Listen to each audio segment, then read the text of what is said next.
Hello friends, welcome to my YouTube channel special study for selection. यह video DCT के paper 1 से संबंधित है, गवर्नमेंट अकाउंटिंग से। अभी तक आपने अकाउंटिंग रूल का फर्स्ट पार्ट देख लिया होगा, जो कि 3.1.4 तक था। हम अब इसके सेकंड पार्ट की शुरुआत करने जा रहे हैं। यदि आपको अभी तक की वीडियोज़ अच्छी लगी हो तो आप हमारे चैनल को सब्सक्राइब कीजिए, बेल आइकन को दबाइए, जिससे आपको रेगुलर अपडेट्स वीडियोज़ के मिलते रहें और आप रेगुलरली इसको तैयार करते रहें। आइए शुरू करते हैं ये वीडियो।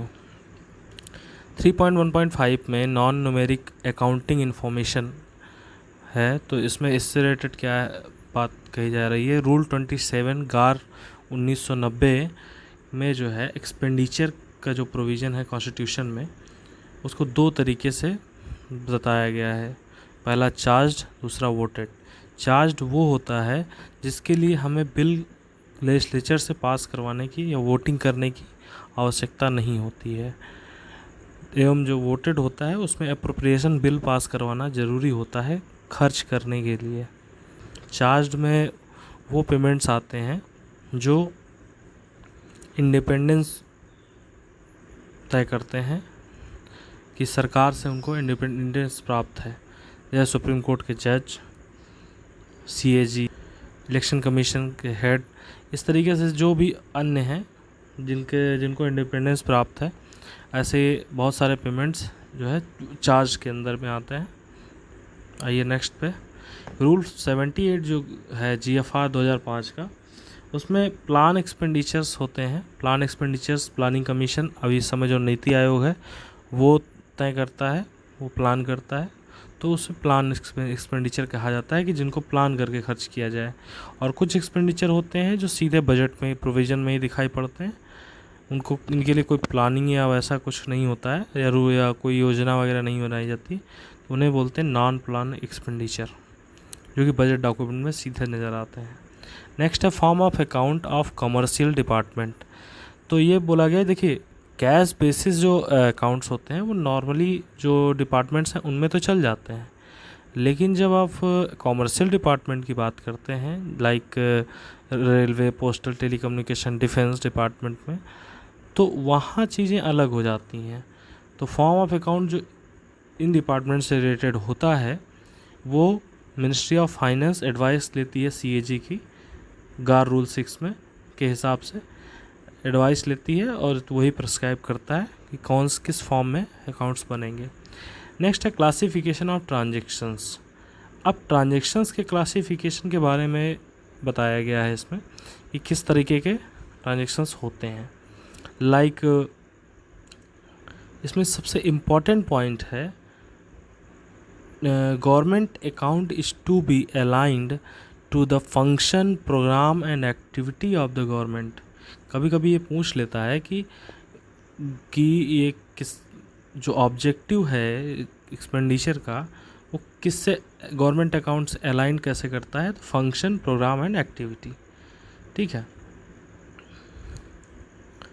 अब इसमें जैसे किसी भी तरह का जो खर्च होगा, जैसे development of north eastern area, तो ये जो है एक्सपेंडिचर जो होगा वो क्लासीफाई किया जाएगा 2552 में, जिसको बोलते हैं नॉर्थ ईस्ट एरिया। ठीक है। सीट या पेमेंट्स होंगे, जैसे 0049 में हो रहे हैं, 2049 में उसका पेमेंट हो, रिसीट 0049 में आ रही, पेमेंट्स हो रहे हैं तो 2049 में। उसी तरीके से पब्लिक वर्क्स का अपना 2059 है, तो वो एक्सपेंडिचर है। फिर classification of transaction under capital and revenue section. तो इसमें समझने की ज़रूरत है। जैसे रूल 30 ऑफ गार 1990 ये डील करता है कि एक्सपेंडिचर जो हुआ है वो कैपिटल सेक्शन का है या रेवेन्यू सेक्शन का है कंसोलिडेटेड फंड में। तो अब जो एक्सपेंडिचर कैपिटल नेचर का होता है, अब कैपिटल नेचर कैसे पता चलेगा? ऐसा एक्सपेंडिचर जिससे कोई कंक्रीट एसेट का निर्माण होता हो, जो कि परमानेंट कैरेक्टर का हो। जैसे अगर मान लिया जाए कि किसी भी बिल्डिंग में एक कमरा या दो कमरा एक्स्ट्रा बनवाया गया, तो ये है कैपिटल। और अगर कहा जाए कि आप उसी बिल्डिंग की एक बार पुताई करा दीजिए, तो वो है रेवेन्यू एक्सपेंडिचर। ठीक है। तो पुताई कराने से उसकी मतलब उसकी जो कैपेसिटी है नहीं बढ़ जाएगी। यहाँ कैपेसिटी बढ़ाए, कोई कंक्रीट मतलब ऐसी चीज़ बनाए जिससे कि उसका कुछ इफ़ेक्ट पड़े, उसकी क्षमता पे इफेक्ट पड़े, या उसकी पुताई कराने से आप उसकी क्षमता तो बढ़ा नहीं सकते। Expenditure are a temporary asset और expenditure on grant in aid local bodies institution, जो कि क्लासीफाई नहीं किया जा सकते कैपिटल नेचर में अनलेस जब स्पेसिफाई किए जाएंगे प्रेसिडेंट द्वारा एजी के सीएजी की एडवाइस के, तब ही उनको कैपिटल एक्सपेंडिचर में रखा जाएगा। तो कैपिटल प्रोजेक्ट में कुछ एक्सपेंडिचर ऐसे भी होते हैं जो कैपिटल सेक्शन में बुक किया। कैपिटल प्रोजेक्ट के अंदर भी बहुत सारी चीज़ें ऐसी होती हैं जो रेवेन्यू सेक्शन में रिकॉर्ड की जाती हैं, अकाउंट की जाती हैं। रूल 31 में कुछ प्रिंसिपल्स दिए गए हैं जिनमें रेवेन्यू और कैपिटल सेक्शन में आप एलोकेट कर सकते हैं कि क्या है। इसमें देखिए सबसे पहले point, all expenditure for the first construction, मतलब फर्स्ट कंस्ट्रक्शन चल रहा है, इमीडिएट मेंटेनेंस, तुरंत मेंटेनेंस हुआ, व्हेन जहाँ तक प्रोजेक्ट पूरा ओपन नहीं हुआ है तब तक वहाँ पे कैपिटल सेक्शन से पैसा खर्च होगा, यानी कैपिटल एक्सपेंडिचर होगा। फिर एनी जेन्युइन इम्प्रूवमेंट, अगर कोई जेन्युइन इम्प्रूवमेंट कर रहे हैं जो कि डिटरमाइन करता है जो रूल्स है, फॉर्मूले है, स्पेशल ऑर्डर पे गवर्नमेंट ने बुक किया है तो उससे कैपिटल सेक्शन में होगा। एक्सपेंडिचर ऑफ जो maintenance, replacement of wastage and other work, अब भाई मेंटेनेंस या रिप्लेसमेंट का है तो रेवेन्यू जाएगा ही। डेप्रिसिएशन ऑफ प्रॉपर्टी, वो भी जो है रेवेन्यू एक्सपेंडिचर में आएगा। Any capital receipt during the process of construction project relating to capital expenditure already incurred are treated to reduction of such expenditure. Such receipt after completion of budget project should not credit into revenue account except under special rule of government। मतलब एक कोई भी capital receipt है जो एक construction के दौरान project में भेजी गई है जो कि कैपिटल एक्सपेंडिचर से रिलेटेड है, उसको treated as reduction of capital expenditure, उसे ट्रीट किया जाएगा रिडक्शन ऑफ कैपिटल एक्सपेंडिचर में। और उसकी जो रिसीट होगी कंप्लीशन ऑफ प्रोजेक्ट के बाद वो क्रेडिट नहीं की जाएगी रेवेन्यू अकाउंट में, बल्कि स्पेशल रूल जब तक गवर्नमेंट का नहीं आएगा। नेक्स्ट है expenditure relating to more than one head. अब जैसे ऐसे स्पेशल केसेस जो होते हैं जिनमें ज़्यादातर तो ये कंडीशन रहती है कि एक ही हेड में सारा खर्च जो हो वो बुक हो, लेकिन कुछ कंडीशंस ऐसी होती हैं, स्पेशल रीजन्स होते हैं, रिसीट होती है, एक्सपेंडिचर होते हैं जिनमें एक से अधिक अकाउंट्स लग जाते हैं। तो वहाँ पे क्या होगा कि सबसे पहले उसको एक हेड में जो बड़ा हेड होगा, जो बड़ा पोर्शन होगा उसमें जो है बुक कर लिया जाएगा। उसके बाद जो दूसरा पोर्शन है, मतलब जो छोटा हेड होगा जिसका पैसा कम होगा, उसमें इसको ट्रांसफ़र कर दिया जाता है जब ईयर क्लोज होने से पहले। रूल 33 गार में ये प्रोविज़न है। इसके बाद है कि अच्छा मान लीजिए एग्जांपल एक देते हैं कि अगर कलेक्शन होता है इनकम टैक्स और कॉरपोरेशन टैक्स का एक साथ, तो अब इसमें दोनों जो है इनकम टैक्स और कॉरपोरेशन टैक्स दोनों शामिल हैं और दोनों जो है एडमिनिस्टर किए जाते हैं इनकम टैक्स डिपार्टमेंट के द्वारा। तो अब इसके लिए कैसे जो है काउंटिंग की जाएगी, इनिशियली उसको कलेक्शन चार्जेस इनकम टैक्स में रखा जाएगा, फिर उसमें से जो इनकम टैक्स वाला पार्ट है उसको जो है collection of taxes on income यानी एक्सपेंडिचर में डाल दिया जाएगा एंड ऑफ ईयर में, और बाकी बचे हिस्से को 101 यानी कलेक्शन चार्जेस इनकम टैक्स से कलेक्शन चार्जेस कॉरपोरेशन टैक्स में भेज दिया जाएगा। ठीक है, तो चलिए इसके बाद आता है रिकवरीज ऑफ ओवर पेमेंट। अब रिकवरीज ऑफ ओवर पेमेंट में रूल 35 गार 1990 में ये प्रोविज़न है कि रिकवरी जो ओवर पेमेंट की रिकवरी होती है वो हमेशा रिडक्शन ऑफ एक्सपेंडिचर के रूप में ली जाती है। ठीक है, मतलब जैसे कोई प्रोजेक्ट मिला, प्रोजेक्ट से खर्च हुआ, खर्च होने के बाद ज़्यादा पेमेंट हो गया तो उसको जब रिकवरी करेंगे तो उसके जो खर्च है उसी में से माइनस कर देंगे, ना कि उसको अलग कहीं रिसीट के रूप में रखेंगे। ठीक है, और जिस हेड से वो पैसा गया होगा उसी हेड में ले जाके उसको अप्रोप्रिएट एक्सपेंडिचर हेड में ले जाके उसमें माइनस किया जाएगा, रिडक्ट किया जाएगा एक्सपेंडिचर को। और ये भी किया जाएगा कि जो डिपिक्शन ऑफ रिसीट और पेमेंट है करेक्ट है। ठीक है, और जब रिकवरी ऑफ और पेमेंट को रिसीट की तरह अकाउंट किया जाएगा तो वो एक्सपेंडिचर और रिसीट दोनों में दिखना चाहिए। फिर accounting these recoveries as reduction expenditure जैसे रिडक्शन ऑफ एक्सपेंडिचर जो करते हैं तो इसमें क्या होता है कि जो आपका एक्सपेंडिचर है वो तो सही नज़र आता है और जो रिसीट है वो भी जो है अलग से नहीं दिखती है। रिडक्शन ऑफ एक्सपेंडिचर किया जाता है। अच्छा, कहाँ कहाँ है? 3.10 में general directions LMS deal with manner in which, जहाँ पर रिकवरी ऑफ और पेमेंट अकाउंट किया जाता है वो कहाँ कहाँ है। रिकवरी ऑफ और payment during same financial year, मान लो उसी फाइनेंशियल ईयर में और पेमेंट हुआ है तो उससे रिकॉर्ड किया जाएगा reduction in expenditure under expenditure head, जिस हेड से एक्सपेंडिचर हुआ है। फिर नेक्स्ट है, जैसे ओवर पेमेंट प्रीवियस ईयर का है तो उसको किस में नोट करेंगे? एक सेपरेट माइनर हेड बनता है 911 deduct recovery of over payment. ठीक है।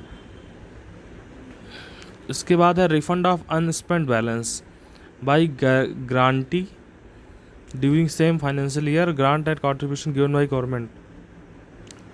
अब जैसे अनस्पेंड बैलेंस है, किसी को ग्रांट मिला था वो स्पेंड नहीं हो पाया पूरा, तो उसका जो गवर्नमेंट से कॉन्ट्रीब्यूशन है, ग्रांट मिला था, उसको रिकॉर्ड किया जाए रिडक्शन ऑफ एक्सपेंडिचर में, क्योंकि इससे क्या होगा कि आपको एग्जैक्टली पता चलेगा कि हमने एक्सपेंडिचर कितना किया। ठीक है, under grant in head major या सब मेजर हेड में। फिर है कि if refund of unspent balance, अगर जो रिफंड है ग्रांट या कॉन्ट्रीब्यूशन का अनस्पेंड बैलेंस इनिशियली जो कि चार्ज किया गया है 3605 technical and economic corporation with other countries, अगर ऐसी सिचुएशन है और उसे सब्सिक्वेंट ईयर में एडजस्ट करना है तो इसे 912 deduct recovery of unspent balance में एडजस्ट किया जाएगा। इसमें जो ये हेड्स हैं इनको याद करिए, बहुत ज़्यादा लोड उस पर मत दीजिए, लेकिन इन चीज़ों पर ध्यान रखिए कि कहाँ पे इसे एडजस्ट किया जा रहा है। जैसे अब उससे पहले जैसे पिछले साल का था तो 911 में हुआ था, जिसको डायरेक्ट रिकवरी ओवर पेमेंट बोलते हैं। फिर यहाँ पे जो आया, जो ऐसा जो ग्रांट में पैसा बचता है उसको अगले साल एडजस्ट करने के लिए 912 direct recovery of unspent balance है। फिर नेक्स्ट है कि similarly refund of unspent balance grant in aid by state and UT. अब स्टेट एंड यूटी की कंडीशन में क्या होगा, जो कि एडजस्ट किया जाए यूनियन अकाउंट में, तो वहाँ एक सेपरेट माइनर हेड बनता है, वहाँ उसको बोलते हैं 913 deduct recovery of unspent balance of grant in aid from state and UT government below major head where grant in aid was originally debited. अब उसके ही नीचे बनेगा जिसमें ओरिजिनली डेबिटेड है, जैसे कि 3601 grant in aid state government होता है और 3602 ग्रांट इन एड यूटी होता है। अब इसमें देखिए, इसमें 3 चीज़ें याद रखने की हैं। 911 में जो है कौन सा स्पेंड होता है, direct recovery of over payment. 912 में क्या होता है, direct recovery of unspent balance. तीसरे में क्या होता है, direct recovery of unspent balance of grant in aid from state and UT. ठीक है। फिर if the investment made by, अगर government of India nationalise bank से कोई इन्वेस्टमेंट करवाती है, ठीक है, उसे राइट डाउन करना है लॉसेस के रूप में, तो वो भी जो है डायरेक्ट रिकवरीज के अंडर जो कैपिटल सेक्शन है उसमें दिखाई देगा। ठीक है, ये पॉइंट हुआ। अब है रिकवरीज ऑफ एक्सपेंडिचर। अभी तक रिकवरीज ऑफ ओवर पेमेंट था, तो रिकवरी ऑफ एक्सपेंडिचर में क्या होता है, उसे अकाउंट किया जाता है as reduction of expenditure under concern head as per proof 50 and 55 and 56 of गार।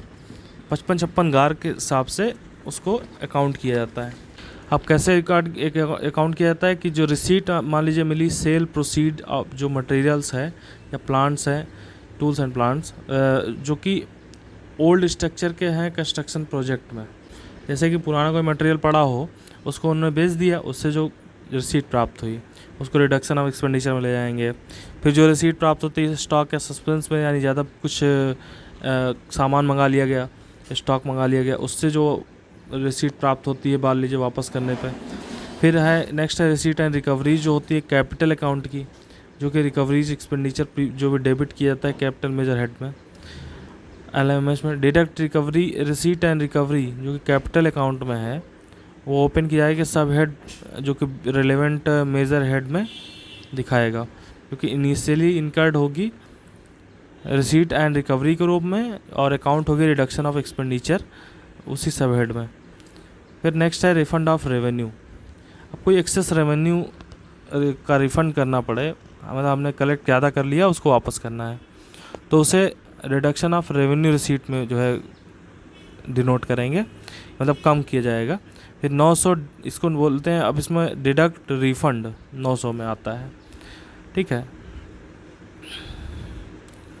जैसे हमारे यहाँ टैक्स ज़्यादा कटता है तो उसका फिर रिफ़ंड आता है, उसको 900 डिडक्ट रिफ़ंड में लिया जाता है, ठीक है। अब इसी के अंदर में सेक्टर बी में एक नॉन टैक्स रेवेन्यू का ओपन हो जाएगा, इसी में